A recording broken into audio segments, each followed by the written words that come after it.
Hey guys, welcome back to our YouTube channel Learn Science, of course Learn Social Science। तो बच्चों आज हम करने जा रहे हैं class 8 geography magic series part first. तो बच्चों होप सो कि आप लोगों ने पॉलिटी की मैजिक सीरीज देख ली होगी, और जिन लोगों ने नहीं देखी तो हम लोगों को मैं बता दूं कि हम लोगों ने पॉलिटी की मैजिक सीरीज, इट मीन्स कि हम लोगों ने पूरे साल का सिलेबस 3 पार्ट्स में उसको कंप्लीट कर लिया है।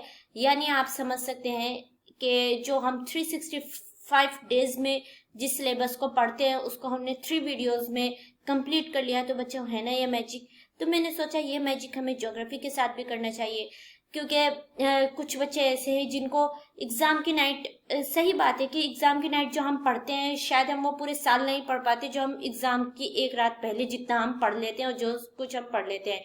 तो क्विक रिवीजन के लिए हमारे पास मैजिक पॉइंट होनी चाहिए। तो इसीलिए मैंने मैजिक सीरीज लेकर आई है, जिससे घंटों का काम मिनटों में हो जाए। तो चलिए स्टार्ट करते हैं बिना देर किए हुए।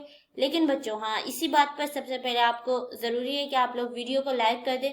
आप लोग बिना चैनल को सब्सक्राइब किए पढ़कर यहाँ से भागेंगे नहीं, पहले चैनल को सब्सक्राइब करेंगे जिन लोगों ने नहीं किया है। और हाँ, जिन लोगों ने, जो लोग ऑलरेडी हमारे क्लासरूम में शामिल हैं, वो अपने फ्रेंड्स के साथ जरूर शेयर करेंगे ताकि सभी लोग मिलकर पढ़ सके। तो स्टार्ट करते हैं हम लोग चैप्टर नंबर फर्स्ट, जो कि है रिसोर्सेज।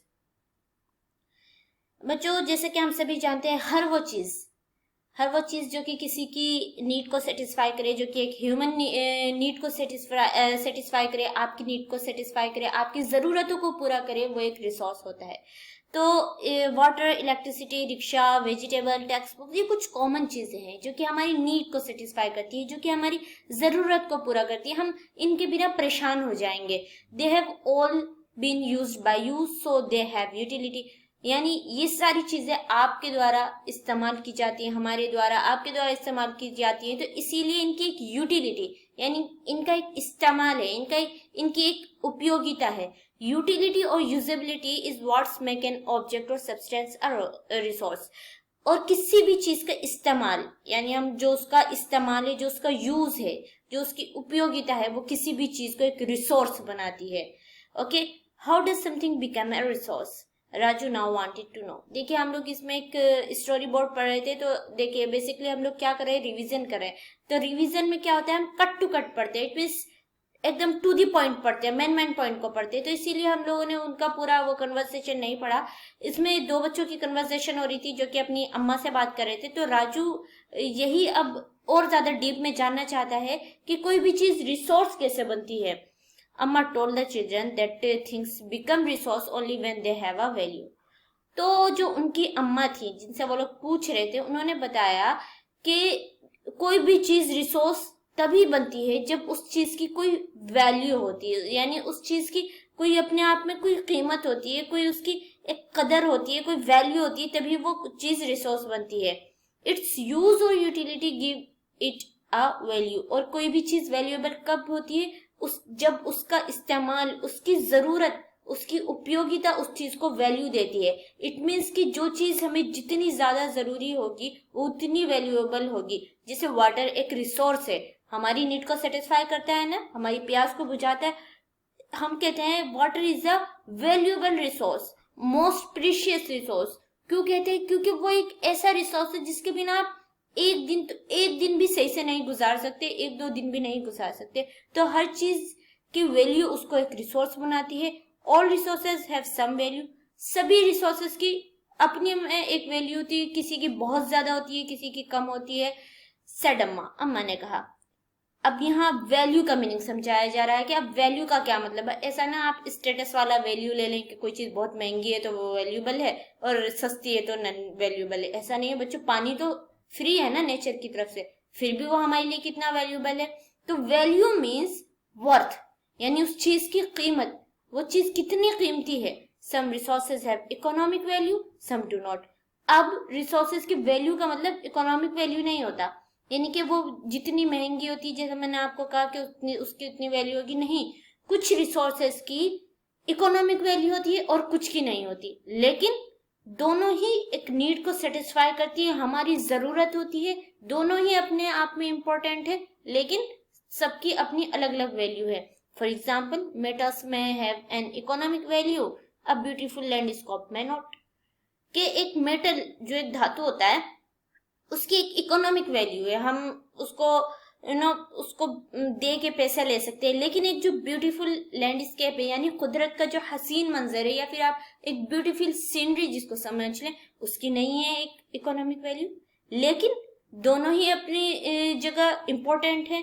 अगर हमें पैसों की जरूरत है तो साथ में हमें सुकून की भी जरूरत है। ब्यूटीफुल सीनरी को देखने से क्या होता है, हमें मेंटली सुकून मिलता है जो कि सबसे नेसेसरी है, सबसे ज्यादा जरूरी है। हमें हमारी आंखों को ठंडक मिलती है। तो सबकी अलग अलग वैल्यू होती है, but both are important and satisfy human needs. लेकिन दोनों ही इम्पोर्टेंट है और दोनों ही ह्यूमन नीड को सेटिस्फाई कर रही है, तो इसीलिए दोनों ही क्या है, एक रिसोर्स है और दोनों की वैल्यू अपनी जगह अलग अलग है। Time and technology are two important factor that can change substances into resources. Time और टेक्नोलॉजी ऐसे दो फैक्टर हैं जो किसी भी सब्सटेंस को रिसोर्स में चेंज कर देते हैं। Both are related to the needs of the people, और दोनों ही इंसानों की जरूरत से ताल्लुक रखते हैं। People themselves are the most important resource. जैसा कि हम सभी जानते हैं कि पीपल, लोग, आदमी, इंसान अपने आप में खुद बहुत बड़ा रिसोर्स है, बल्कि सबसे मोस्ट इम्पोर्टेंट रिसोर्स है। It is their ideas, knowledge, invention and discoveries that led to the creation of more resources. और वो उनको रिसोर्स बनाती क्या चीज है, उनके आइडियाज, उनके नॉलेज, उनकी इन्वेंशन, उनकी डिस्कवरीज, जो कि एक डिस्कवरी से हजारों रिसोर्सेज बनते हैं, हजारों रिसोर्सेज पैदा होते हैं। तो ये सारी चीज इंसान को एक रिसोर्स बनाती है। ईच डिस्कवरी और invention leads to many other. जैसे कि मैंने कहा, हर डिस्कवरी और हर इन्वेंशन बहुत सारी दूसरे इन्वेंशन को लीड करती है। फॉर एग्जाम्पल, आप फायर का इन्वेंशन देख लें, एक फायर जली, उस फायर से हम लोगों ने क्या क्या नहीं किया। भाप बनाई, भाप से इंजन बनाया, रोशनी के काम आया, खाना पकाने के काम आया, एनिमल्स से सेफ्टी के काम आई। तो एक इन्वेंशन हजारों इन्वेंशन को जन्म देती है, एक इन्वेंशन हजारों इन्वेंशन करती है। The technology to create hydro electricity has turn energy in fast flowing water into an important resource. अब टेक्नोलॉजी, जिसे हम लोगों ने ऊपर पढ़ा था, टाइम और टेक्नोलॉजी ऐसे दो फैक्टर हैं जो किसी भी सब्सटेंस को रिसोर्स में चेंज कर देते हैं। तो टेक्नोलॉजी, अब यहाँ पे आपको यूज ऑफ टेक्नोलॉजी बताया जा रहा है कि टेक्नोलॉजी का यूज करके, जो कि अभी आज के टाइम में मोस्ट इम्पोर्टेंट रिसोर्स है। बिना टेक्नोलॉजी हम लोग एक दूसरे से टेक्निकली ही कांटेक्ट में है। ये टेक्नोलॉजी एक ऐसी चीज है जिसने हमें जो हम दुनिया की किसी भी हिस्से में हम एक दूसरे से कनेक्ट हो सकते हैं। टेक्नोलॉजी की ही देन है कि हर बच्चा घर बैठकर फ्री ऑफ कॉस्ट पढ़ पा रहा है। आज ये चीज मैटर नहीं करती कि कौन कितना मालदार है, हर कोई हायर एजुकेशन टेक्नोलॉजी की हेल्प से बहुत कम कॉस्ट में, बहुत कम फीस पे वो ले सकता है, बशर्ते कि आपके अंदर जुनून हो, आपके अंदर जज्बा हो, आपके अंदर करने की चाह हो, अपने देश का, अपना नाम रोशन करने की आपके अंदर जोश होना चाहिए। तो टेक्नोलॉजी हाइड्रो इलेक्ट्रिसिटी बनाती है कि वो फास्ट फ्लोइंग वाटर को एनर्जी में चेंज कर देती है और उससे इलेक्ट्रिसिटी पैदा होती है, उससे पावर पैदा होती है, जो कि मोस्ट इम्पोर्टेंट रिसोर्स है। तो इसीलिए बच्चों कहा जाता है कि पीपल्स का एजुकेट होना, जैसे कि हम लोगों ने पॉलिटी में भी पढ़ा था कि हमारे इंडिया में क्या है, वर्ल्ड का सबसे बड़ा यूथ पॉपुलेशन है, और उस यूथ पॉपुलेशन का आउटलुक होना, स्किल होना, पॉजिटिव आउटलुक होना कितना ज्यादा जरूरी है। जब उनके नजरिए उनके सही रहेंगे, पॉजिटिव रहेंगे, तभी हमारा देश विकास कर सकता है। बट अगर उसके मुकाबले अगर हमारी जनरेशन इधर उधर के कामों में एक दूसरे से झगड़े करने में लगी रहेगी तो ऐसा देश तरक्की नहीं करता। तो जरूरी है कि हमें एजुकेशन दी जाए, एजुकेशन पर फोकस किया जाए, न कि इधर उधर बच्चों को दूसरे कामों में लगाया जाए। तो हम लोगों ने रिसोर्सेज को पढ़ लिया, अब हम पढ़ेंगे types of resource. As we know के रिसोर्सेज दो तरह के होते हैं, नेचुरल रिसोर्सेज, दूसरे human made resources. Natural resources उन रिसोर्सेज को कहते हैं जिनमें बिना किसी मॉडिफिकेशन के, बिना किसी चेंज के हम डायरेक्ट नेचर से लेते हैं, उसको कंज्यूम करते हैं, उसको यूज करते हैं। फॉर एग्जाम्पल, एप्पल है। एप्पल एक नेचुरल रिसोर्स है। आप दरख्त से एप्पल निकलता है, ऐसा तो नहीं कि आप उसको ले जाके किसी मशीनों में फिट करते, नहीं, आप डायरेक्ट कंज्यूम कर लेते हैं। तो वो क्या है, एक नेचुरल रिसोर्स है। नेचुरल रिसोर्सेज को हम ब्रॉडली टू कैटेगरी में डिवाइड कर सकते हैं, एक रिन्यूएबल, दूसरा नॉन रिन्यूएबल। रिन्यूएबल रिसोर्सेज वैसे होते हैं जो रिन्यू हो जाते हैं, रिप्लेनिश्ड हो जाते हैं बहुत जल्दी। जैसे कि मतलब उनका स्टॉक जो है वो अनलिमिटेड है। फॉर एग्जाम्पल सोलर एनर्जी है, विंड एनर्जी, आप कितना इस्तेमाल कर लीजिए कभी खत्म होने वाला नहीं है, कभी कम होने वाला नहीं है। नॉन रिन्यूएबल रिसोर्सेज वैसे रिसोर्सेज को कहते हैं जिनका स्टॉक लिमिटेड है। अगर एक बार इनका स्टॉक खत्म हो जाए तो इनको दोबारा बनने में, रिन्यू होने में इनको हजारों साल लग सकते हैं, जो कि किसी भी ह्यूमन बीइंग की लाइफ स्पैन से बहुत ज्यादा है। फॉर एग्जाम्पल कोयला है, पेट्रोलियम है, नेचुरल गैस है, ये सब क्या है, नॉन रिन्यूएबल रिसोर्स है। इसलिए हमें चाहिए कि हम इन रिसोर्सेज का केयरफुली यूज करें। ह्यूमन मेड रिसोर्सेज, अब देख लेते हैं ह्यूमन मेड रिसोर्सेज होता क्या है। तो बेसिकली बच्चों इतना ये है कि ह्यूमन जो भी चीज का यूज करता है वो उसका जो बेसिक मटेरियल होता है, जो उसका कच्चा माल जिसको कहते हैं, वो बेसिकली नेचर से ही हमें प्रोवाइड होता है। तो sometime natural substances become resources only when their original form has been change, कि कभी कभी ऐसा होता है कि नेचुरल सब्सटेंस हमारे लिए तभी रिसोर्स बनते हैं जब उनकी ओरिजिनल फॉर्म को चेंज कर दिया जाए।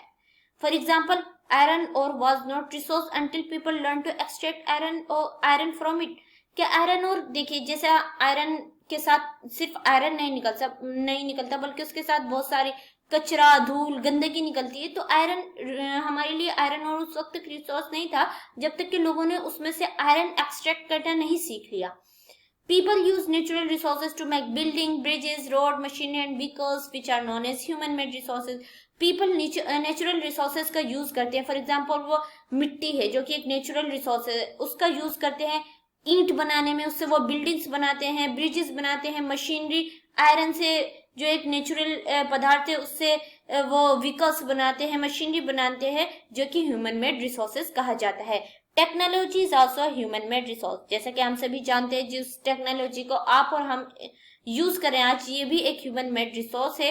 ह्यूमन ने नेचर में प्रोवाइडेड जितनी रेडियो एक्टिव एलिमेंट्स हैं उनका यूज करते हुए टेक्नोलॉजी को इन्वेंट किया, जिसके द्वारा आज हम और आप जुड़े हुए हैं। तो ह्यूमन रिसोर्सेज के बारे में थोड़ा और जान लेते हैं। People can make best use of nature to create more resources when they have knowledge, skill and technology to do so. कि पीपल जो है नेचर के द्वारा जो क्रिएट रिसोर्सेज है उनका बेहतर यूज कर सकते हैं जब उनके पास नॉलेज होगी, उनके पास स्किल होगी, उनके पास टेक्नोलॉजी होगी। That is why human being are special resource. इसी वजह से ह्यूमन बीइंग सबसे स्पेशल रिसोर्स है। पीपल आर ह्यूमन रिसोर्सेज, लोग ही, आप और हम सभी ह्यूमन रिसोर्स हैं। Education and health help in making people a valuable resource. Education और हेल्थ लोगों को वैल्यूएबल रिसोर्स बनाने में हेल्प करती है। जैसा कि मैंने अभी आपसे कहा कि हमें अपने आप को एजुकेट करना, हमें अपना पॉजिटिव आउटलुक रखना, स्किल होना, नॉलेज होना हमारे पास ज्यादा इम्पोर्टेंट है, इससे ज्यादा कि हम कौन क्या पहनता है, कौन क्या करता है, उससे ज्यादा ये चीजें इम्पोर्टेंट रखती हैं। अगर हमें अपनी तरक्की चाहिए, बाकी अगर हमें गड्ढे में गिरना है तो हम उसके कुछ भी कर सकते हैं। Improving the quality of people's skills so that they are able to create more resources known as human resources development. लोगों की स्किल्स को ज्यादा से ज्यादा इम्प्रूव करना चाहिए जिससे वो जिससे वो ज्यादा से ज्यादा रिसोर्स बनाने के काबिल हो जाए। इसको ह्यूमन रिसोर्स डेवलपमेंट कहा जाता है। तो चलिए बच्चों, होप सो कि आप लोगों को समझ में आ रहा होगा। अब हम पढ़ेंगे कंजर्विंग रिसोर्सेज, यानी अब हम लोगों ने रिसोर्सेज के बारे में पढ़ लिया कि रिसोर्सेज दो तरह के होते हैं, renewable, non renewable, natural and human made. Natural resources दो तरह के होते हैं, रिन्यूएबल, नॉन रिन्यूएबल। अब हम ये पढ़ेंगे कि ये जो कुदरत से हमें जो अता करदा इतनी इम्पोर्टेंट चीज है कि हमें इनको कंजर्व करना चाहिए, हमें इनको बचाना चाहिए। Using resources carefully and giving them time to get renewed is called resources conservation. के रिसोर्सेज का केयरफुली यूज करना और उनको दोबारा बनने के लिए, उनको रिप्लेनिश होने के लिए, रिन्यू होने के लिए टाइम देना ही रिसोर्सेज का कंजर्वेशन कहलाता है। Balancing the need to use resources and also conserve them for the future is called sustainable development। यानी अपनी नीड को बैलेंस रखना और रिसोर्सेज को कंजर्व करना फ्यूचर के लिए, ये कहलाता है सस्टेनेबल डेवलपमेंट यानी सतत विकास। इट मीन्स के हम अपनी नीड्स को बैलेंस रखें, जो आज हम करते हैं उसको बैलेंस रखें। हम जरूरत से ज्यादा अपनी जरूरियात को, अपनी नीड्स को ना बढ़ा दें, इससे ऐसा इसलिए करना चाहिए ताकि हम प्रेजेंट में भी जो रिसोर्सेज है उनका यूज कर सके, और जो आने वाली फ्यूचर में जो जनरेशन है वो भी इन रिसोर्सेज से फायदा उठा सके, एक हेल्थीएस्ट और एक हैप्पीएस्ट लाइफ वो लोग भी ताकि गुजार सके। इसी को सस्टेनेबल डेवलपमेंट कहते हैं। There are many ways of conserving resources. Resources को कंजर्व करने का बहुत सारा तरीका है। The future of our planet and its people is linked with our ability to maintain and preserve the life support system that nature provides. कि हमारी अर्थ का फ्यूचर इस बात पर डिपेंड करता है कि हम कितना जो ये हमारा लाइफ सपोर्टिंग सिस्टम है, पूरा जो इकोसिस्टम है जो कि नेचर ने हमें प्रोवाइड किया है, हम इसको किस तरह प्रिजर्व करते हैं, इस बात पर हमारे प्लेनेट का फ्यूचर डिपेंड करता है। There it is our duty to ensure that, तो इसीलिए हमारी ड्यूटी बनती है कि all uses of renewable resource are sustainable, कि जितनी भी रिन्यूएबल रिसोर्सेज हैं उनका यूज सस्टेनेबल होना चाहिए। The diversity of life on the earth is conserved, और जो ये डाइवर्सिटी ऑफ लाइफ है अर्थ में, यानी जितने एनिमल हैं, बर्ड्स हैं, इक्वाटिक एनिमल्स हैं, सबकी इन सब को कंजर्व करना चाहिए। इन सब की जरूरियात का हमें ख्याल रखना चाहिए। हमें पानी को नहीं पॉल्यूट करना चाहिए ताकि इक्वाटिक एनिमल सही से रह सके। हमें जंगल को नहीं काटना चाहिए ताकि वाइल्ड लाइफ सही से रह सके। तो इसीलिए हमें इन सब को क्या करना है, कंजर्व करना है। The damage of to natural environment system is minimized, और जो ये नेचुरल इन्वायरमेंट सिस्टम को डैमेज करने का जो ये तरीका है इसको कम से कम करना चाहिए। देखिए बच्चों, इतना तो सभी जानते हैं कि आज के टाइम में हम इन चीजों को खत्म नहीं कर सकते, लेकिन हम लोगों से एज मच एज पॉसिबल हमें इनको कम करना चाहिए। फॉर एग्जाम्पल, अभी जैसे फेस्टिवल्स आते हैं उस टाइम पे बहुत सारे लोग पटाखे जलाते हैं, तो अगर हम लोग 2 पटाखे कम चलाएंगे तो कुछ नहीं हो जाएगा बच्चों, बल्कि ये छोटे छोटे स्टेप्स आपको आपके इन्वायरमेंट को सेव करने में ये आपका बहुत इंपॉर्टेंट योगदान रहेगा। अगर आप कहीं मार्केट जाना है आपको, अगर आप कम फासले पर है वो, आप पैदल भी चलकर जा सकते हैं। आप अपनी मोटरसाइकिल मोटर बाइक का यूज ना करते हुए पैदल भी चलकर जा सकते हैं। तो आपने थोड़ा सा ही सही लेकिन इन्वायरमेंट को पॉल्यूट होने से बचाया है। ये छोटे छोटे स्टेप्स ही हमारे इन्वायरमेंट का सस्टेनेबल डेवलपमेंट करेंगे। ओके बच्चों, तो चलिए इसी के साथ हमारा चैप्टर नंबर 1 कंप्लीट हुआ। अब हम पढ़ेंगे चैप्टर नंबर 2 जो कि है land, soil, water, natural vegetation and wild life resources, जो कि सभी क्या है, नेचुरल रिसोर्सेज है। अब हम इनको एक एक करके पढ़ेंगे, इनसे इंट्रोड्यूस होंगे और इनके कंजर्वेशन के बारे में पढ़ेंगे, इनके यूजेस के बारे में पढ़ेंगे। तो सबसे फर्स्ट हम लोग पढ़ रहे हैं land. Land is among the most important natural resource. It covers only about 30% of the total area of the earth's surface, and all parts of this small percentage are not habitable. जैसा हम सभी जानते हैं, हम सब land पर ही रहते हैं। लैंड की अहमियत तो हम सबको मालूम ही होनी चाहिए कि लैंड हम सब के दरमियान बहुत मोस्ट इम्पोर्टेंट नेचुरल रिसोर्सेज है। और जैसे कि हम सभी जानते हैं कि हमारा प्लेनेट 70% पानी से कवर है और 30% एरिया पर लैंड है, लेकिन इस 30% एरिया पर पूरा रहने के काबिल नहीं है, बल्कि बहुत स्मॉल परसेंटेज ही ऐसा है जो कि हैबिटेबल है, यानी रहने के, इंसानों के रहने के काबिल है। इंसान वहीं रह सकता है ना बच्चों जहां उसकी नीड्स जो है उसको इजीली अवेलेबल हो सके, जहां वो आसानी से आ जा सके, जहां वो आसानी से अपनी लाइफ सर्वाइव कर सके, वहीं रहेगा ना। तो इसीलिए बहुत थोड़ा सा एरिया इस 30% में भी में ऐसा है जहां इंसान आसानी से रह सकता है। The uneven distribution of population in different parts of the world is mainly due to varied characteristics of the land and climate. जो अनइवन डिस्ट्रीब्यूशन ऑफ पॉपुलेशन है पूरे वर्ल्ड में, यानी जैसे आप देखते हैं कि कहीं पर बहुत ज्यादा पॉपुलेशन है, जैसे हमारा ये एरिया है इंडिया का, ये जो ईस्ट का एरिया है ये बहुत ज्यादा पॉपुलेटेड है, बहुत डेंसली पॉपुलेटेड। वहीं अगर आप पोलर रीजन्स देख ले, जैसे अंटार्कटिका है जहां बहुत ज्यादा बर्फ है, डेजर्ट एरियाज देख ले जहां बहुत ज्यादा गर्मी है, तो वहां पे पॉपुलेशन कम है। तो यही वजह है जिसकी वजह से वो लैंड की वजह से, वहां की लैंड की वजह से, वहां की लैंड ऐसी नहीं है कि वो रहने के काबिल हो। यही वजह है कि वहां की लैंड और क्लाइमेट की वजह से अनइवन डिस्ट्रीब्यूशन ऑफ पॉपुलेशन है पूरे वर्ल्ड में। Plains and rivers valleys offer suitable land for agriculture, hence these are densely populated areas in the world. Plains यानी जो मैदानी, जैसे हम कहते हैं ना गंगा का मैदान डेंसली पॉपुलेटेड एरिया, वो इसलिए कि वहां पे ट्रांसपोर्ट सिस्टम, वाटर, एग्रीकल्चर, ये सारी चीजें इजीली हो सकती है, जो इंसान की नीड है वो इजीली पूरी होती है। तो ऐसे एरियाज जो प्लेन्स हैं, रिवर वैलीज हैं, जहाँ पे सुटेबल लैंड फॉर एग्रीकल्चर है, वो वर्ल्ड के डेंसली पॉपुलेटेड एरियाज होते हैं। तो ये कुछ फर्क होता है जिसकी वजह से वर्ल्ड में अनइवन डिस्ट्रीब्यूशन है। अब हम यूजेस ऑफ लैंड पढ़ेंगे। Land is use for different purposes such as agriculture, forestry, mining. जिससे हम सभी जानते हैं कि लैंड का हम यूज क्या करते हैं, एग्रीकल्चर खेती करने में, फॉरेस्ट्री माइनिंग घर बनाने में, इंडस्ट्रीज लगाने में, रोड्स बनाने में, ये सारी चीजें commonly term as land use, इसको लैंड यूज के नाम से जाना जाता है। The use of land is determined by physical factors such as topography, soil, climate, mineral and availability of water. जो लैंड का यूज है कि कहाँ की जमीन कितनी ज्यादा इस्तेमाल होती है, वो उसके कुछ फिजिकल फैक्टर्स, वो फिजिकल फैक्टर्स पे भी डिपेंड करती है, जैसे कि topography, soil, climate, mineral and availability of water. इस बात को डिटरमाइन करता है कि वहाँ की लैंड जो है कितनी यूज होगी। ये क्या है, फिजिकल फैक्टर्स है। ओके, ह्यूमन फैक्टर्स क्या है, such as population and technology are also important determinants of land use pattern.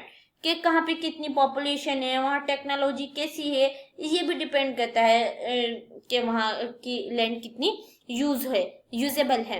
Land can also be classified on the basis of ownership as private land and community land. अब देखिए land तो बहुत है, लेकिन उस land में भी हम लोग अक्सर सुनते हैं कि ये प्राइवेट लैंड है, कम्युनिटी लैंड है। तो हम ओनरशिप के आधार पे भी लैंड को, ओनरशिप के बेसिस पे भी लैंड को क्लासिफाइड कर सकते हैं। तो लैंड को हम दो हिस्सों में क्लासिफाइड करते हैं, प्राइवेट लैंड बेसिकली उसको कहा जाता है जो कि किसी इंडिविजुअल की लैंड हो, किसी एक इंसान की, किसी एक बंदे की जमीन हो, वो उसकी प्रॉपर्टी हो। और कॉमन लैंड कहा जाता है, community land is owned by the community for common uses like collection of fodder, fruits, nuts and medical herbs. यानी कम्युनिटी लैंड या तो गवर्नमेंट सरकारी लैंड होती है वो, या फिर कुछ लोगों का ग्रुप मिलकर कोई जमीन खरीद लेते हैं जिसको वो कॉमन यूज में करते हैं, क्या करने के लिए, चारा कलेक्ट करने के लिए, फ्रूट्स के लिए, नट्स के लिए, मेडिकल हर्ब्स के लिए। These community land are also called common property resource. इनको कॉमन प्रॉपर्टी रिसोर्स भी कहा जाता है। अब हम लोग पढ़ेंगे कंजर्वेशन ऑफ लैंड। यानी अब हम लोगों ने पढ़ लिया, लैंड की अहमियत को जान लिया। तो growing population and their ever-growing demands has led to a large-scale destruction of forest cover and arable land and has created a fear of losing their natural resource। के लैंड पे, जैसे कि हमने कहा कि लैंड पे हम खेती करते हैं, जंगल उगाते हैं, तो जिस तरह पॉपुलेशन बढ़ रही है और उनकी जो बढ़ती हुई डिमांड्स है, उसकी वजह से क्या हो रहा है, लार्ज स्केल पे लैंड्स में डिस्ट्रक्शन हो रहा है, फॉरेस्ट का डिफोरेस्टेशन हो रहा है, और जो एरेबल लैंड है वो उसको खतरा है कि कहीं वो खत्म ना हो जाए। ये एक ऐसा नेचुरल रिसोर्स है जिसको, मतलब ये ऐसा ना हो कि अपना ये नेचुरल रिसोर्स अपने आप को खो दे। The percent rate of degradation of land must be check. तो इसके लिए हमें इसको कंजर्व करने के लिए क्या करना चाहिए कि जो परसेंट रेट ऑफ डिग्रेडेशन है लैंड की, उस पर चेक रखना चाहिए। ये गवर्नमेंट की जिम्मेदारी बनती है। एफोरेस्टेशन करना चाहिए ज्यादा से ज्यादा, land reclamation, regulated use of chemical pesticides and fertilizer and check on overgrazing are some of the common methods used to conserve land and resources। जो केमिकल पेस्टिसाइड्स और फर्टिलाइजर वगैरह जो जमीन में डाले जाते हैं, इनके ऊपर इनकी एक लिमिट होनी चाहिए, इन पर लिमिटेड होना। और ओवर ग्रेजिंग, ये कुछ ऐसे मेथड हैं जिनका अगर हम जिन पे चेक रखें, जिन पर नजर रखें, जो कि हमारी गवर्नमेंट की रिस्पॉन्सिबिलिटी बनती है, तो हम लैंड जो कि हमारा एक मोस्ट इंपॉर्टेंट रिसोर्स है, इसको कंजर्व कर सकते हैं। तो चलिए अब हम नंबर 2 पर पहुंचते हैं, जो कि सॉइल। होप सो कि आपको लैंड के बारे में समझ आया होगा और आप लोगों ने भी यकीनन कुछ ना कुछ अहद किया होगा कि हम जमीन को कम से कम पॉल्यूटेट करेंगे। तो सॉइल बेसिकली कहते किसको है, the thin layer of granny substance covering the surface of the earth is called soil.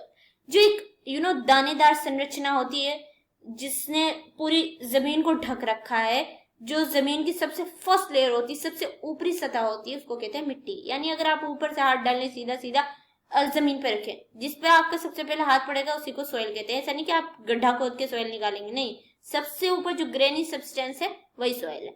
It is closely linked to the land, और ये जो जमीन से क्लोजली लिंक्ड होती है। Land forms determine the type of soil. Land form यानी जहां वहां की जमीन कैसी है, इस इस चीज पर डिपेंड करता है कि वहां की सॉइल किस टाइप की होगी, वहां की सॉइल फर्टिलाइजर होगी, नॉन फर्टिलाइजर होगी, कैसी होगी, ये लैंडफॉर्म्स पर डिटरमाइन करता है।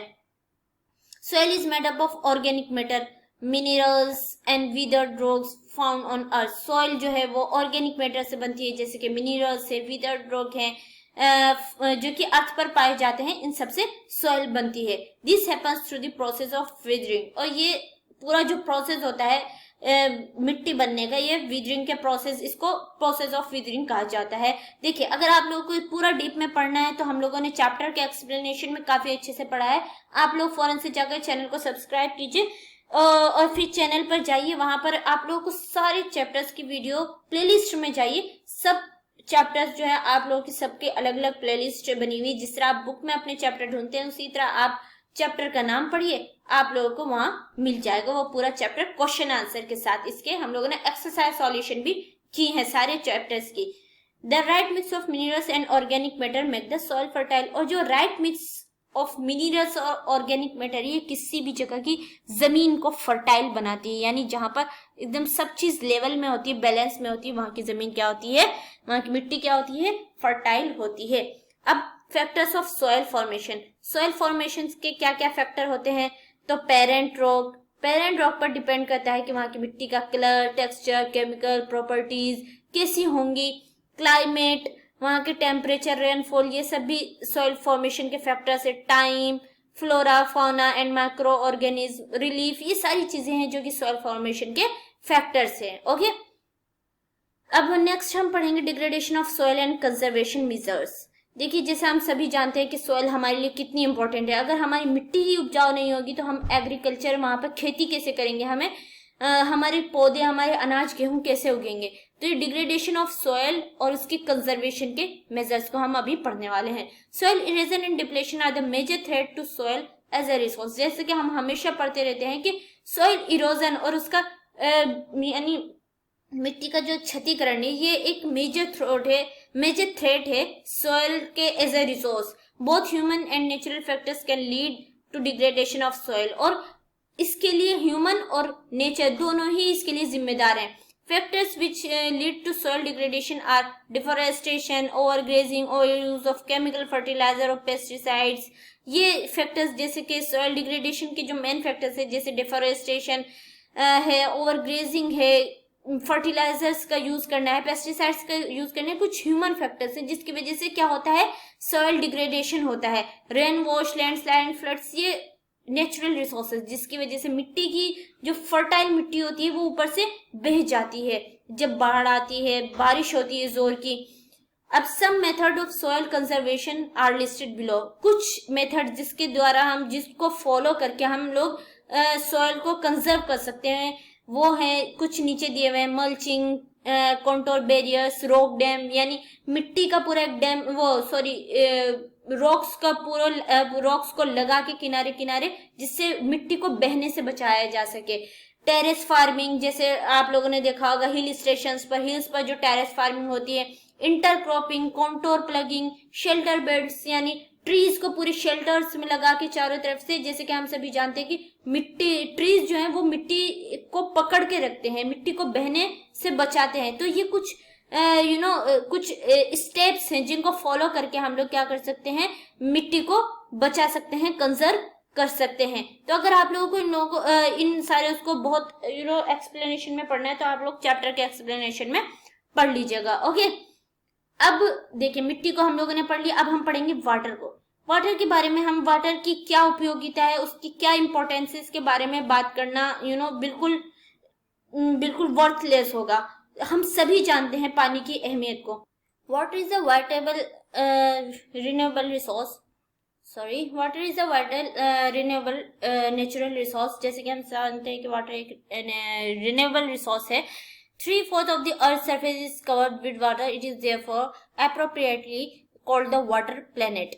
हम सभी जानते हैं कि हमारी जमीन का जो 70% हमारी जमीन वाटर से ढकी हुई है, इसीलिए जब हम वाटर को हम अपने प्लेनेट को स्पेस से देखते हैं तो वो इसीलिए ब्लू कलर की दिखाई देती है, जिसकी वजह से हमारे प्लेनेट को वाटर प्लेनेट भी कहा जाता है। Fresh water count for only 2.7%। अब बहुत सारे बच्चे तो खुश हो रहे होंगे कि इतना पानी पानी किया जाता है, जबकि हमारी जमीन तो 70% पानी से भरी हुई है। तो बच्चों, आपकी इंफॉर्मेशन के लिए बता दिया जाए कि उसमें से सिर्फ 2.7% वाटर ही फ्रेश वाटर है, और nearly 70% of this occurs as ice sheet, glacier in Antarctica, Greenland and mountain region. Due to their location, they are inaccessible. कि उसमें से भी 70% पानी जो है वो आइस शीट्स के रूप में, जो कि अंटार्कटिका में जो ग्लेशियर्स हैं, ग्रीनलैंड और माउंटेन रीजन्स में हैं, जो अपनी टफ लोकेशन की वजह से वहां पर पहुंचना, वहां तक पहुंच नामुमकिन है।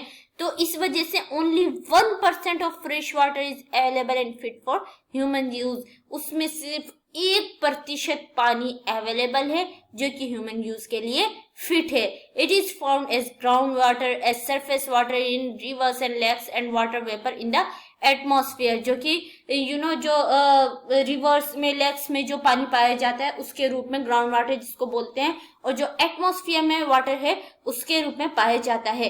Fresh water is therefore the most precious substance on the earth. इसी वजह से फ्रेश वाटर जो है वो मोस्ट प्रीशियस सब्सटेंस है अर्थ पर। Water can neither be added और not subtracted from the earth. Water को ना ही कोई एक गिलास पानी अलग से ला के मिला सकता है और ना ही उसको खत्म कर सकता है। It is total volume remains constant. ये इसकी जो टोटल वैल्यू है वो स्थिर है, कांस्टेंट है।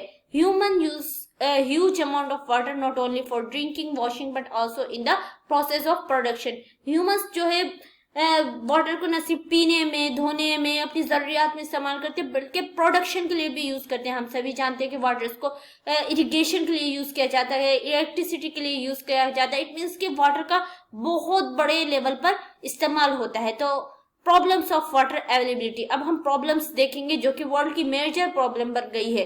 There is a scarcity of water in many regions of the world, के वर्ल्ड के मेनी रीजन्स में पानी की किल्लत है, कमी है। Most of Africa, West Asia, South Asia, part of western USA, north west Mexico, part of South America and entire Australia are facing shortage in fresh water supply. ये सारे एरियाज है जहां पर फ्रेश वाटर सप्लाई की shortage है। Water shortage में भी consequence of variation in seasonal annual precipitation or the scarcity is caused by over exploitation and contamination of water sources। कि वाटर की शॉर्टेज जो है वो मौसम के एतबार से भी हो सकती है और एनुअल लेवल पे भी हो सकती है। हम सभी जानते हैं कि जैसे गर्मी का मौसम, जहाँ पानी की कमी होती है वहाँ गर्मियों में और ज्यादा पानी की कमी होती है। बच्चों, पर्सनली हम जिस एरिया में जहाँ पहले रहते थे, जो हमारी लोकेशन थी, वहां पर वाटर सिर्फ एक टाइम आता था। और अगर समर्स की बात की जाए तो समर्स में तो वो एक टाइम भी, अगर आप थोड़ा सा भी टाइम से आगे पीछे होते थे, वो भी आप मतलब उस दिन आपके यहाँ पानी ही नहीं रहेगा। तो इसीलिए, और पानी का ओवर एक्सप्लॉयटेशन, उसको जो भी हमारे पास पानी है उसको गंदा जो कर रहे हैं लोग, जो पॉल्यूशन किया जा रहा है ह्यूमंस के द्वारा, उसकी वजह से पानी और ज्यादा हमारे लिए क्या हो गया है, अवेलेबिलिटी उसकी और बहुत ज्यादा कम हो गई है। तो अब हम पढ़ेंगे कंजर्वेशन ऑफ वाटर रिसोर्स। अब हम ये इतना प्रीशियस सब्सटेंस है, इसको कंजर्व करना तो हमारा फर्ज बनता है ना। Access to clean and adequate water source is a major problem facing the world today. Steps have to be taken to conserve this dwindling resource। कि जो एक्सेस ऑफ क्लीन वाटर है ये हमारे वर्ल्ड के आज के टाइम में major problem बन गई है। हर जगह पानी की प्रॉब्लम, हर जगह सेफ ड्रिंकिंग वाटर की प्रॉब्लम। तो इसीलिए हमें कुछ स्टेप्स लेने पड़ेंगे जिसकी वजह से हम इस रिसोर्स को कंजर्व कर सके। Even though water is renewable resource, it's over use and pollution make it unfit for use. जैसे कि आपके जहन में भी क्वेश्चन होगा कि जबकि वाटर एक रिन्यूएबल रिसोर्स है, लेकिन क्योंकि वाटर की एक पूरी साइकिल चलती रहती है, वो वाटर घूमता रहता है, लेकिन उसके बावजूद इसका ओवर यूज, और इसका जो सबसे मेन इंपॉर्टेंट जो रीजन है, इसका पॉल्यूशन की वजह से ये अनफिट हो गया है यूज करने के लिए। डिस्चार्ज ऑफ अनट्रीटेड और partially treated sewage, agriculture chemicals and industrial influence in water bodies are major contaminants. हम सभी जानते हैं ये हमेशा की प्रॉब्लम है। अब देखिए कुछ स्टेप्स हम लोग ले सकते हैं इसको कंजर्व करने के लिए। Forest and other vegetation cover slow the surface run of and replenish underground water. जैसे कि आप लोग देखेंगे कि अभी आप क्या करिए कि आप लोग जो है साथ में अपनी बुक भी खोल के रखिए, क्योंकि यहाँ हम बहुत तेजी से पढ़ते हुए जा रहे हैं, तो कुछ ऐसी चीजें हैं जिनको पर अगर आप पढ़ते पढ़ते नजर डालेंगे तो वो आपकी रिवाइज हो जाएंगी। तो देखिए, एक जो पढ़ने का तरीका होता है, जो बेसिकली टॉपर्स के जिनको आप तरीका कह सकते हैं, वो यही होता है कि वो हमेशा अपनी बुक साइड में खोल के रखते हैं। अगर टीचर भी उनको लेक्चर दे रहे होते हैं तो वो अपने सामने अपनी बुक खोल के रखते हैं, ताकि बुक जो है मोस्ट इंपॉर्टेंट होती है बच्चों। बुक की लाइन से ही हमारे क्वेश्चंस बढ़ते हैं। हर टीचर अलग अलग लेक्चर लेते हैं, तो उनसे उनके लेक्चर्स को देख के नहीं, बल्कि जो बुक में लिखा हुआ है उसको देखकर बनते हैं। तो इसीलिए बुक खोल के रखना जरूरी है। अगर आप लोगों के पास बुक खुली हुई तो बहुत अच्छी बात, नहीं तो थोड़ा वीडियो को पॉज कीजिए, बुक लेकर आइए। ओके, बुक खोलिए। अब उसमें देखिए सामने आपकी एक फोटो होगी चैप्टर नंबर 2 में, या यहाँ आप खोलिए कंजर्वेशन ऑफ वाटर रिसोर्स। किसी पेज पर फोटो होगी कि देखिए फॉरेस्ट और दूसरे वेजिटेशन, जैसा कि यहाँ लिखा हुआ है कि वाटर के सरफेस के रन ऑफ और रिप्लेनिश को रोकते हैं। वो किस तरह की, अगर इसमें एक एक्टिविटी दी गई है जिसमें आप एक बर्तन लीजिए जिसके नीचे सुराख है, छन्नी वाला बर्तन लीजिए, उसमें मिट्टी भरिए, और एक बर्तन लीजिए छन्नी वाला ही, उसमें मिट्टी भरिए, उसमें कुछ पौधे लगा दीजिए। अब दोनों पे पानी डालिए, तो आप क्या देखेंगे, जिस जो खाली मिट्टी वाला एरिया है उसमें आप पानी डालिए, सारा पानी नीचे बह जाएगा। लेकिन जिस बर्तन में आपने पौधे लगाए हुए हैं उसमें आप पानी डालेंगे तो बहुत थोड़ा पानी नीचे गिरेगा, क्योंकि क्या हो रहा है इसमें जो पौधे हैं वो पानी को एब्जॉर्ब कर ले रहे हैं, जिसकी वजह से पानी कम वेस्ट हो रहा है। इसीलिए फॉरेस्ट लगाकर, ग्रीनरी लगाकर हम पानी को बचा सकते हैं। Water harvesting is another method to save surface runoff. The canals used for irrigation field should be properly lined to minimize losses by water seepage। यानी कैनोस जो इरिगेशन के लिए लगाई जाती हैं उनको प्रॉपरली लाइंड होनी चाहिए, जिससे हम पानी की जो वेस्टेज है उसको कम से कम कर सके।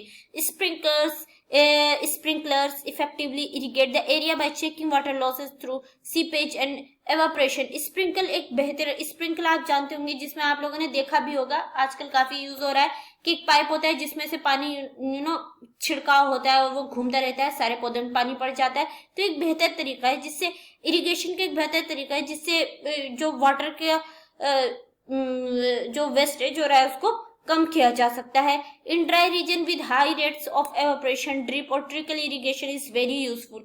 ड्राई रीजन्स जहां पर पानी भाप बन के उड़ जाता है वहां पे ड्रिप यानी जो बूंद बूंद जैसे पाइप्स लगे होते हैं, बूंद बूंद पानी गिरता है, वो बहुत बेहतर तरीका है। वहां पे उससे क्या होता है, वाटर की वेस्टिंग भी नहीं होती है और वाटर एवापोरेट भी नहीं होता है, और साथ ही सारे पौधों में मॉइस्चर बना रहता है। तो the valuable water resource can therefore be conserved by adopting these means of irrigation। तो इसी तरह जो वर्ल्ड का मोस्ट प्रीशियस सब्सटेंस है, रिसोर्स है, उसको हम इस तरह कुछ स्टेप्स लेके उसको कंजर्व कर सकते हैं। ओके बच्चों, होप सो कि आप लोगों को समझ आया होगा। अब हम पढ़ेंगे next natural vegetation and wild life. Natural vegetation and wildlife exist only in the narrow zone of contact between the lithosphere, hydrosphere and atmosphere that we call biosphere। जो नेचुरल वेजिटेशन और वाइल्ड लाइफ है वो बहुत एक narrow zone में जाकर lithosphere यानी जो स्थल के जीव है, जो जमीन पर रहने वाले जीव है, हाइड्रोस्फेयर जो पानी की जो पूरी जिंदगी है, और जो एटमॉस्फेयर है, जिन सबको ये आपस में बहुत एक नैरो जोन में आकर मिलते हैं, जिसको मिलाकर बायोस्फीयर कहा जाता है। In the biosphere living beings are interrelated and interdependent on each other for survival. और बायोस्फीयर में जितनी लिविंग बींग्स है वो सब एक दूसरे पर इंटरडिपेंडेंट है या एक दूसरे पर डिपेंड करती हैं जिंदगी गुजारने के लिए। This life supporting system is known as the ecosystem. और ये जो एक दूसरे पर डिपेंडेंट है, एक दूसरे का जो सपोर्ट है, तो ये लाइफ सपोर्टिंग सिस्टम ही इकोसिस्टम कहलाता है। हम भी इसका हिस्सा है बच्चों, ये नहीं कि सिर्फ जानवर और वाइल्ड लाइफ के जानवर, हम भी जानवरों पर डिपेंड करते हैं। हमें उनसे अपनी जिंदगी गुजारने के लिए दूध, हनी और मीट क्या क्या मिलता है हमें। Vegetation and wild life are valuable resource. Plants provide us timber, gift. देखिए प्लांट्स की उपयोगिता को अभी तो हम नहीं बोलेंगे, हम सभी जानते हैं कि प्लांट्स कितने इंपॉर्टेंट है एनिमल्स के लिए भी और हमारे लिए भी। तो ये एक वैल्यूएबल रिसोर्स है वेजिटेशन और wild life. Wild life resource include animal, bird, insects as well as the aquatic life forms. Wild life से मुराद सिर्फ जंगल के शेर नहीं होता, वाइल्ड लाइफ में एनिमल्स, बर्ड्स, इंसेक्ट्स और इक्वेटिक यानी पानी में रहने वाले जीव भी आते हैं। They provide us milk, meat, hides and wools, as we know.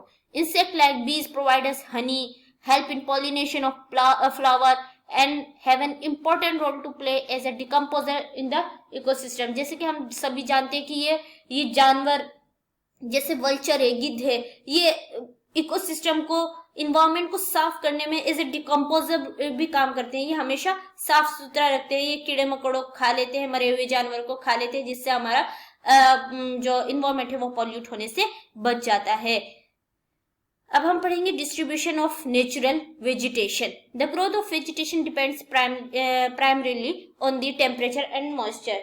जैसे कि पॉपुलेशन, मिनरल्स, हर चीज जो है वो वहाँ के हर चीज जो है वह अनइवनली डिस्ट्रीब्यूट है। तो इसी तरह वेजिटेशन भी जो है वो हर जगह इवन नहीं है। हर जगह एक जैसी हरियाली, हर जगह एक जैसे पौधे, एक जैसे दरख्त नहीं पाए जाते, बल्कि ये टेम्परेचर और मॉइस्चर पर डिपेंड करते हैं। The major vegetation types of the world are grouped as forest, grassland, scrubs and tundra. जो मेजर वेजिटेशन है वर्ल्ड में, आप देखते हैं कि वेजिटेशन मतलब हरियाली, बहुत डिफरेंट टाइप की हरियाली पाई जाती है। हर जगह एक जैसे पेड़ पौधे नहीं पाए जाते, तो उनको बेसिकली मोटा मोटी ग्रुप कर दिया गया है। किसमें? फॉरेस्ट में, ग्रासलैंड में, स्क्रब्स में और टुंड्रा में। अब देख लेते हैं ये क्या क्या होता है।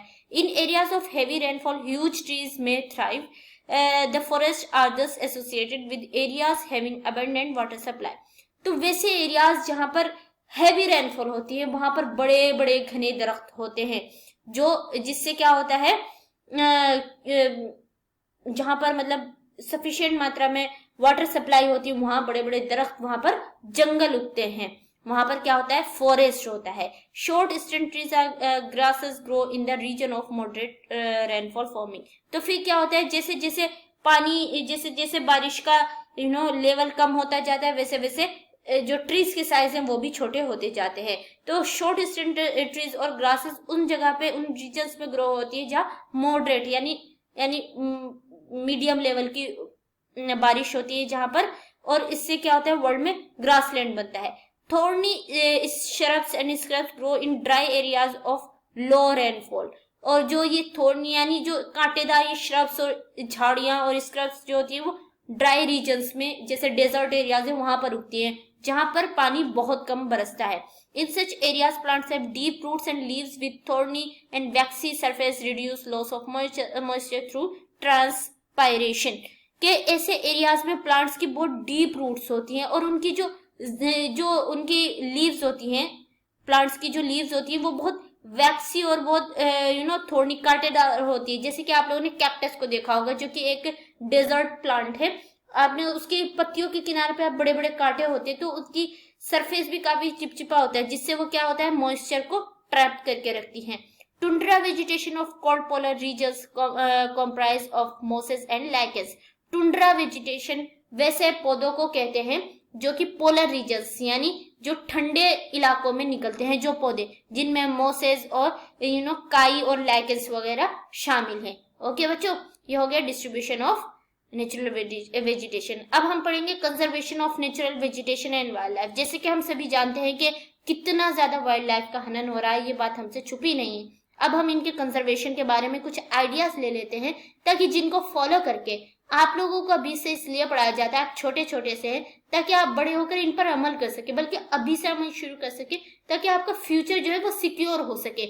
इसीलिए तो यहाँ पे आपको कुछ आइडियाज दिया जा रहा है। होप्स हो कि आप लोग उसको फॉलो करेंगे। आप लोग पढ़े लिखे जाहिल नहीं बनेंगे, बल्कि आप लोग लर्न साइंस के स्टूडेंट है, तो आप लोग यकीनन पढ़े लिखो जैसा काम करेंगे। Changes of climate and human interference can cause the loss of natural habitat for the plants and animals. Climate और ह्यूमन इंटरफेरेंस भी वजह है जिसकी वजह से जो नेचुरल हैबिटेट है प्लांट्स और एनिमल्स, उनका हनन हो रहा है, उनकी क्षति हो रही है, उनको नुकसान पहुंच रहा है। Many species have become vulnerable and endangered and some are on the verge of extinction. बहुत सारी ऐसी स्पीसीज हैं जानवरों की, कुछ तो ऐसी हैं जैसे डायनासोर है, तो जैसे हमने पढ़ा क्लाइमेट चेंजेस ऑफ क्लाइमेट की वजह से, जो क्लाइमेट चेंज होने की वजह से अब इस यहाँ पर सरवाइव नहीं कर सके, वो खत्म हो गए। अभी भी बहुत सारी एनिमल्स की स्पीसीज ऐसी हैं जो ह्यूमन इंटरफेरेंस की वजह से, डिफोरेस्टेशन की वजह से बिल्कुल इंडेंजर्ड स्पीसीज में आ गई है, यानी उनके बिल्कुल खत्म होने के दहाने पर हैं वो।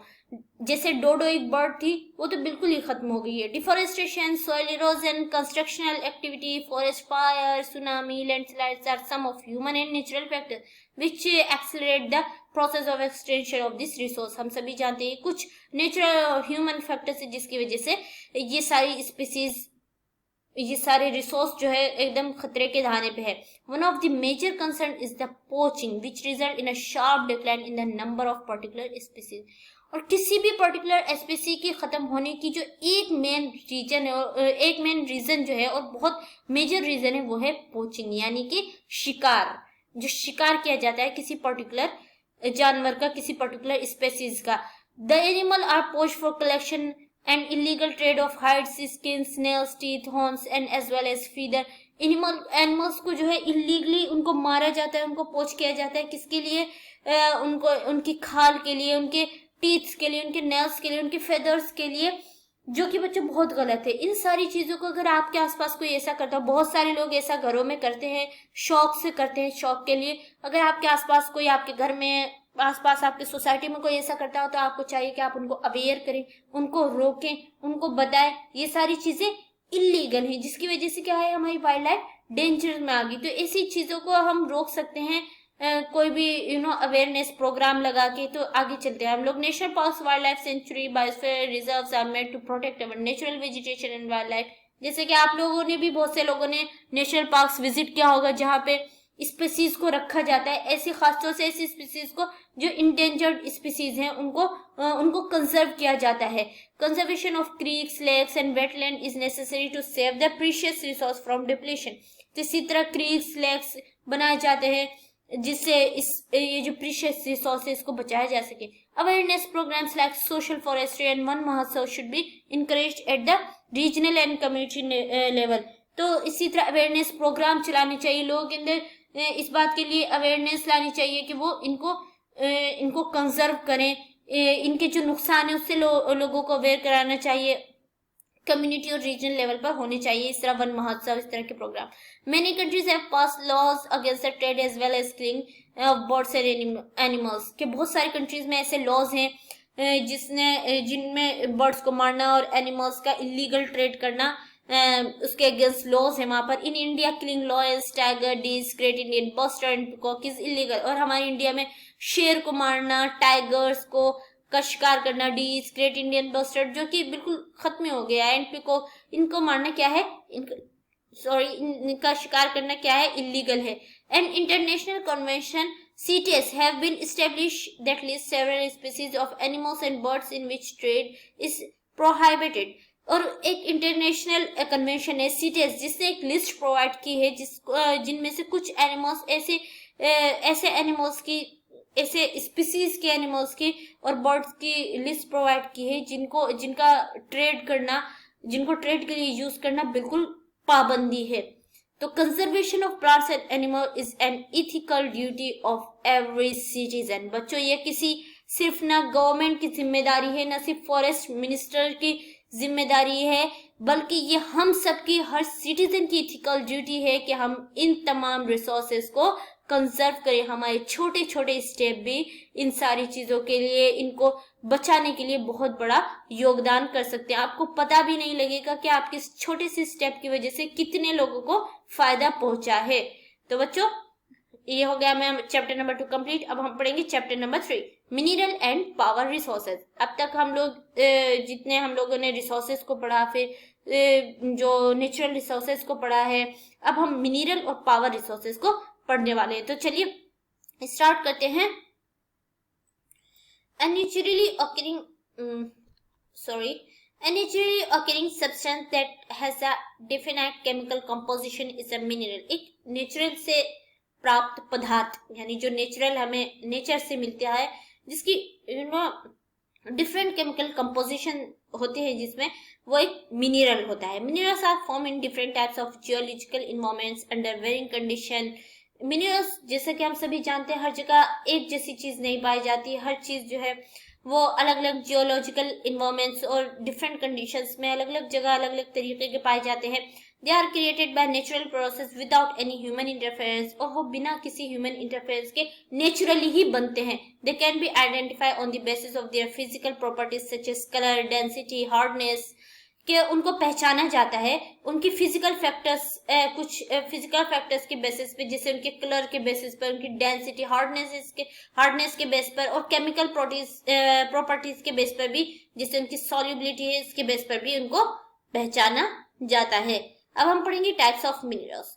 देखिए बच्चों, ये सारी चीजें हम लोगों ने चैप्टर के एक्सप्लेनेशन में काफी अच्छे से पढ़े हैं, और ये है भी बहुत इजी। एक एक लाइन की डेफिनेशन है, मैं आप लोगों को ऐसे ही बोल देती हूँ।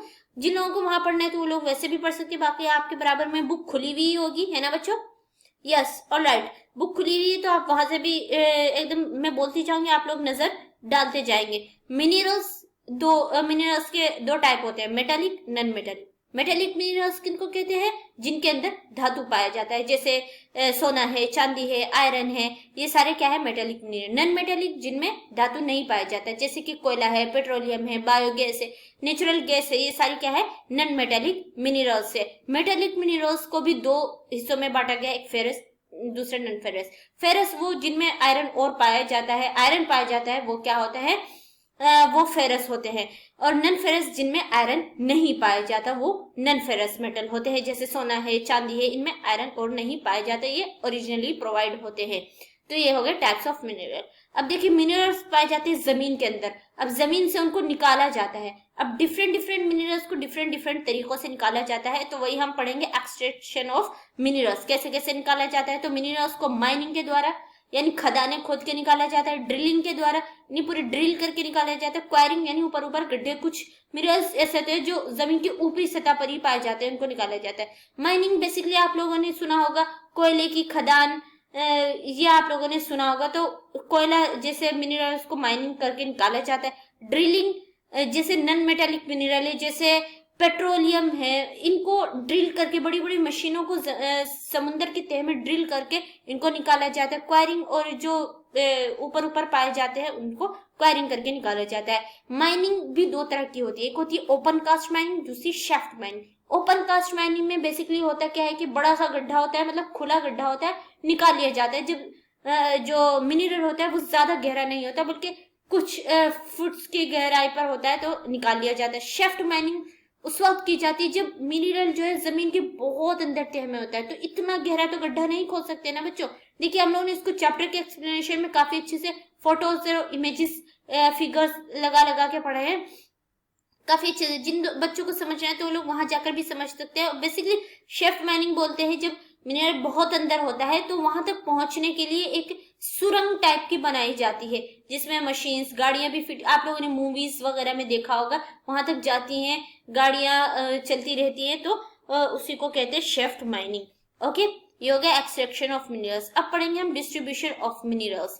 ये मिनरल्स कैसे कैसे डिस्ट्रीब्यूट है, कहाँ कहाँ पाए जाते हैं। Minerals occur in different types of rocks. Minerals जो डिफरेंट टाइप्स ऑफ रॉक से निकलते हैं, हर मतलब अलग अलग रॉक से सब निकलते हैं। Some are found in igneous rock, some in metamorphic rock, while other occur in sedimentary rock. देखिए, इसको भी हम लोगों ने चैप्टर के एक्सप्लेनेशन में काफी अच्छे से पढ़ा। मैं अभी आपको सिंपली क्विक रिवीजन हमारा होता जा रहा है कि हमें ओवरव्यू करना है पूरा। Generally metallic minerals are found in igneous and metamorphic rock formation that from large plateau, कि जो जनरली जो मेटेलिक मिनरल्स होते हैं वो इग्नियस रॉक में पाए जाते हैं, और मेटामॉर्फिक रॉक में जो लार्ज प्लेट्यू मतलब बनाते हैं पूरा। आयरन और इन नॉर्थ स्वीडन, कॉपर इन निकल deposits in Ontario Canada, iron निकल chromites and platinum in south Africa example of mineral found in igneous and metamorphic rocks. यानी कुछ आपको लोकेशंस बता दी गई हैं, और ये कुछ मिनरल्स के एग्जांपल्स थे जो कि इग्नियस और मेटामॉर्फिक रॉक में पाए जाते हैं। Sedimentary rock formation of plains and young fault mountains contain non-metallic mineral like limestone. Limestone deposits of Caucasus regions of France, manganese deposits of Georgia and Ukraine, ये सब जॉर्जिया और Ukraine में पाए जाते हैं। And phosphate bed of Algeria are some examples. Phosphate का पूरा bed पाया जाता है अल्जीरिया में। ये कुछ एग्जांपल्स हैं। Minerals fuels such as koyla and petroleum are also found in the sedimentary rock. और जैसे ये कोयला और फ्यूल्स है, ये सब सेडिमेंट्री रॉक में पाए जाते हैं। ओके, देखिए अब यहाँ पे जो हमारे 7 कॉन्टिनेंट्स हैं उसमें जो डिस्ट्रीब्यूशन ऑफ मिनरल है उस ये आपकी बुक में काफी अच्छे से दिया गया है कि एशिया में बेसिकली कौन से पाए जाते हैं, यूरोप में, नॉर्थ अमेरिका में, साउथ अमेरिका में, अफ्रीका में, ऑस्ट्रेलिया में, अंटार्कटिका में। ये आपको पूरा दिया गया, आप लोग पढ़ लीजिएगा। सिर्फ नेम से बस आप लोगों को पढ़ना है और बस इतना श्योर करना है कि आप लोगों को एटलीस्ट ज्यादा नहीं तो 2-2 नाम जरूर याद होने चाहिए कि एशिया में कौन सा मिनरल ज्यादातर पाया जाता है। देखिए अगर किसी चीज का पर्टिकुलरली बुक में नाम दिया जाता है तो आपसे 50% तो चांसेस होते हैं कि आपसे क्वेश्चन पूछ लिया जाएगा, क्योंकि आपको स्पेसिफिकली नेम दिया गया था। ओके, अब हम पढ़ेंगे यूजेस ऑफ मिनरल्स। मिनरल्स के क्या क्या यूज होते हैं। Minerals are used in many industries. हम सभी जानते हैं मिनरल्स कितने ज्यादा इंपॉर्टेंट है, बहुत सारी इंडस्ट्रीज में यूज होते हैं। Minerals which are used for gems are usually hard. Minerals जो कि रत्न बनाने में यानी जो ज्वेलरी वगैरह बनाने में यूज होते हैं वो यूजुअली हार्ड होते हैं। These are then set in various styles for jewellery, और फिर इनको वेरियस स्टाइल की ज्वेलरी बनाई जाती है इनसे। Copper is another metal used in everything from coins to pipes.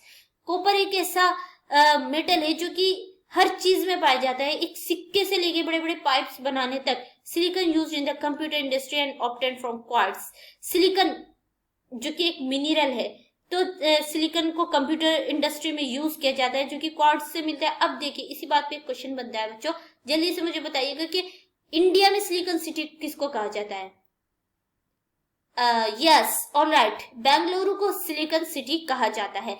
Aluminium obtained from its ore bauxite is used in automobiles and airplanes, bottling industry, buildings and even in the kitchen cookware. Aluminium most strong हमारा mineral है, धातु है, जो कि जिससे aeroplanes की जो पूरा कवर होता है एरोप्लेन का, गाड़ियों का, उससे बनाया जाता है और ये बहुत मजबूत होता है। कुकर्स वगैरह इससे बनाए जाते हैं जो कि बहुत हार्ड बनता है, जिसको तोड़ना कोई आसान काम नहीं है, बल्कि ये हार्डेस्ट मिनरल है, मेटल है।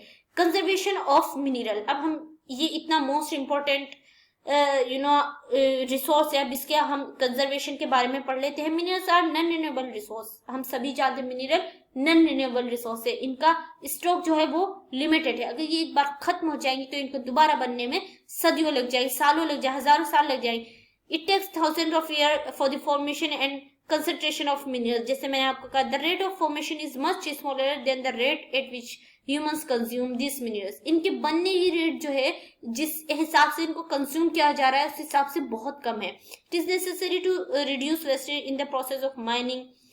अब देखिए जब इनके खदानों से निकाले जाते हैं तो ये बहुत मात्रा में वेस्ट होते हैं, तो ये जरूरी है कि इस बात को नेसेसरी करना है कि इनके जो वेस्टेज इसको रिड्यूस किया जाए। Recycling of metal is another way in which mineral resource can be conserve.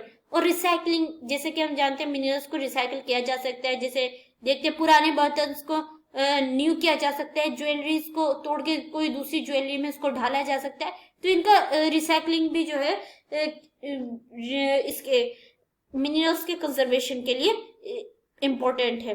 अब हम देखिए, हम लोगों ने मिनरल्स पढ़ लिया, अब हम पढ़ेंगे, हमारे चैप्टर का नाम क्या था, मिनरल एंड पावर रिसोर्सेज। तो अब हम पढ़ेंगे पावर रिसोर्सेज को, यानी वो रिसोर्सेज जिनसे हमें पावर मिलती है, जैसे इलेक्ट्रिकल पावर है और सोलर पावर है, विंड पावर, ये सारे पावर रिसोर्सेज के जिनका हम जो रिसोर्स हमारी लाइफ के, जिनके बिना हम एक मॉडर्न लाइफ गुजारने का तस्वुर ही नहीं कर सकते और आज के टाइम में तो बिल्कुल नहीं कर सकते, उन रिसोर्सेज को पढ़ेंगे जो कि एक नेचुरल रिसोर्स होते हैं। पावर और energy plays a vital role in world life, हम सभी जानते हैं। We also need power of industry, power for industry, agriculture, transport, communication and defence. Power की हर जगह जरूरत है, चाहे इंडस्ट्री से लेकर डिफेंस, कम्युनिकेशन, हर जगह। Power resources may be broadly categorized as conventional and non-conventional resources. Power resources को हम मोटा मोटी कैटेगराइज कर सकते हैं कन्वेंशनल और नॉन कन्वेंशनल रिसोर्सेज में। तो कन्वेंशनल रिसोर्स कहते हैं, conventional resource of energy are those which have been in common use for a long time. Conventional resources वो होते हैं जिनको जो बहुत लॉन्ग टाइम से यूज होते हुए आ रहे हैं, जिनका इस्तेमाल ह्यूमन बीइंग जो है बहुत लंबे टाइम से एनर्जी के लिए यूज करता आ रहा है, जैसे कि firewood and fossil fuel are two main conventional energy resources. First firewood, fossil fuel दो मेन कन्वेंशनल एनर्जी रिसोर्स। उसी के साथ फायरवुड, कोयला, पेट्रोलियम, नेचुरल गैस, ये सब क्या है, कन्वेंशनल रिसोर्सेज के एग्जाम्पल है। Non conventional resources of energy, the increasing use of fossil fuel is leading to its shortage. देखिए जरूरत से ज्यादा इनका जैसे इनका इस्तेमाल बढ़ता जा रहा था, तो इससे इनकी शॉर्टेज हो रही थी। It is estimated that if the present rate of consumption continues the reserve of this fuel will get exhausted. और ये बात लिखी हुई है कि अगर जिस तरह इनका बराबर से जिस तरह इनका इस्तेमाल हो रहा है, अगर ये इस तरह ही चलता रहा तो ये इनकी जो रिजर्व, जो इनका स्टॉक है, वो बहुत जल्दी खत्म हो जाएगा। Moreover their use also causes environmental pollution. और इनका जरूरत से ज्यादा इस्तेमाल भी, जैसे कोयला, पेट्रोलियम, हम सभी जानते हैं, इससे इन्वायरमेंटल पॉल्यूशन हो रहा था। तो इसीलिए इनका दूसरा ऑप्शन चाहिए था, दूसरा सब्स्टिट्यूट चाहिए था, जिससे लोग जो है एनर्जी का भी पावर भी लोग यूज कर सके, एनर्जी भी हासिल कर सके, और साथ ही पॉल्यूशन भी कम हो, जिनसे पॉल्यूशन बल्कि ना के बराबर होता है। तो therefore there is need for using non conventional sources, जैसे कि solar energy, wind energy, tidal energy, which are renewable resources. ये सारी एनर्जीज जो है ये रिन्यूएबल रिसोर्सेज हैं, और इनके यूज से क्या होता है, पॉल्यूशन भी नहीं होता। सोलर एनर्जी, यानी जैसे हम जाते हैं बड़े बड़े सोलर पैनल्स लगाकर उनसे इलेक्ट्रिसिटी हासिल की जाती है, उससे बड़े बड़े काम किए जाते हैं। सूरज की रोशनी से जो हमें एनर्जी प्रोवाइड होती है। विंड एनर्जी, बड़े बड़े विंड मिल्स लगाकर उनसे इलेक्ट्रिसिटी पैदा होती है, पावर जनरेट की जाती है, जो डिफरेंट कामों में यूज होती है। Nuclear power, nuclear power is obtained from the energy stored in the nuclei of atoms naturally occurring radioactive elements like uranium and thorium। देखिए सोलर एनर्जी, विंड एनर्जी को आप जानते ही हैं, जो कि non conventional source of energy. तो nuclear power के बारे में थोड़ा सा आपको इंट्रोड्यूस करा देते हैं कि न्यूक्लियर पावर बेसिकली वहां से लिया जाता है। न्यूक्लियर पावर जो एटम्स होते हैं उनके न्यूक्लियाई में स्टोर्ड होता है, जो कि नेचुरली ऑक्यूर किया जाता है रेडियो एक्टिव एलिमेंट से, जैसे यूरेनियम एंड थोरियम से। अब है geothermal energy. Heat energy obtained from the earth is called geothermal energy, यानी जमीन की गर्मी से जो पावर जनरेट की जाती है उसको जियोथर्मल एनर्जी कहा जाता है। Tidal energy, energy generate from tides is called tidal energy, यानी आप लोगों ने टाइडल एनर्जी जो कि टाइड से द्वारा जनरेट की जाती है उसको टाइडल एनर्जी कहते हैं। Tidal energy can be harnessed by building dams at near opening of the sea. देखिए आप लोगों ने वो देखा होगा, कोई भी अगर आप लोगों ने ट्रेन पे सफर किया होगा, या आप लोग कहीं पुल से गुजरे होंगे, तो आपने देखा पुल के नीचे गोल गोल करके बना देते हैं, यानी पुल के उधर का जो पानी आ रहा है, जो नदी पे पुल बना होता है, उधर से पानी वो जो गोल गोल गेट टाइप के बना देते हैं, उनसे आता है पानी। उससे क्या होता है कि वो जब पानी बहुत ज्यादा पानी एक नैरो जोन से आता है तो उससे प्रेशर बनता है। प्रेशर से जो वहां टरबाइन लगा होता है डैम्स के नीचे, वो टरबाइन घूमता है। जब वो टरबाइन घूमता है तो उससे पावर जनरेट होती है, जो पावर हम लोग एज ए इलेक्ट्रिसिटी यूज करते हैं। Russia, France and gulf of Kutch in India have huge tidal mill farms. यहाँ पर ह्यूज टाइडल मिल फार्म्स है। अब हम पढ़ेंगे बायोगैस के बारे में, जो कि एक बहुत न्यू है, न्यू नॉन कन्वेंशनल। न्यू तो नहीं है बच्चों, लेकिन अभी लोग इससे बहुत ज्यादा इंट्रोड्यूस नहीं हुए हैं, अब लोग हो रहे हैं। Organic waste such as dead plants and animal material, animal dung and kitchen waste can be converted into gaseous fuel called biogas. क्या ऑर्गेनिक वेस्ट जैसे कि मरे हुए जानवर हैं, मटेरियल है, एनिमल मटेरियल है, एनिमल डंग है, किचन वेस्ट है, इन सबको एक गैसियस फ्यूल में कन्वर्ट किया जा सकता है। इसमें बेसिकली क्या होता है कि the organic waste is decomposed by bacteria in biogas digester to emit biogas which is essentially a mixture of methane and carbon dioxide. इसमें बेसिकली होता क्या है कि ऑर्गेनिक मैटर को एक पूरा टैंकर होता है, उसके अंदर डाल दिया जाता है, जिसमें वो उसको बैक्टीरिया द्वारा डिकम्पोज होता है। वो मतलब खुद ब खुद नेचुरली बैक्टीरिया द्वारा डिकम्पोज होता है, जिससे बायोगैस निकलती है, और वो बायोगैस में मीथेन और कार्बन डाइऑक्साइड का मिक्सचर होता है, और उस बायोगैस को हम डिफरेंट कामों के लिए यूज करते हैं। तो इस तरह हम क्या करते हैं, अपने इन्वायरमेंट को भी पॉल्यूट होने से बचाते हैं, और अपने और जो हमारी कन्वेंशनल सोर्स ऑफ एनर्जी है उसको भी कंजर्व करते हैं। तो इसी के साथ बच्चों हमारा वीडियो हो गया समाप्त, हमारा पूरा ये वाला सीरीज हो गया खत्म। अब नेक्स्ट सीरीज होगा उसमें हम लोग कर लेंगे बुक को कंप्लीट, इट मीन्स 2 सीरीज में बुक कंप्लीट। तो सच में है ना ये मैजिक सीरीज। तो बच्चों इसीलिए we hope you like the video, please subscribe our YouTube channel learn science and share with your friends. तो चलिए बच्चों मिलते हैं अगली वीडियो में जो कि होगी हमारी पार्ट 2। तब तक के लिए आप पढ़िए, पॉलिटी नहीं पढ़िए तो वो भी पढ़ लीजिए, मैं डिस्क्रिप्शन बॉक्स में लिंक डाल दूंगी, वो पढ़ लीजिए। ओके बच्चों, best of luck for your exams, good bye.